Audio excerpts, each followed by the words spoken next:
Бүгін сіздерге Атырау облысы Индер ауданында гипс құрылыс материалының қалай өндірілетінін басынан бастап түсіндіреміз.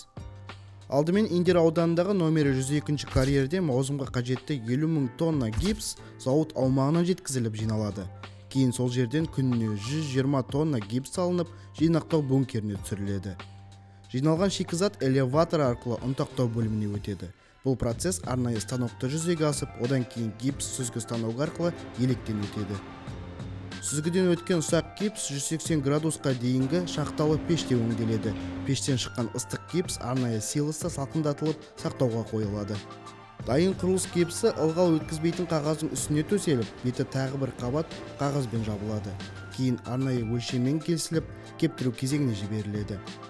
Кептіру аяқталған соң өнімге белгі қойылып, сатылымға шығарылатын болады. Міне, осылайша ИСИ Индер гипс жауапкершілігі шектеулі серіктестігінің өз өнімін қалай өндіретінін 1 минутта түсіндіріп бердік.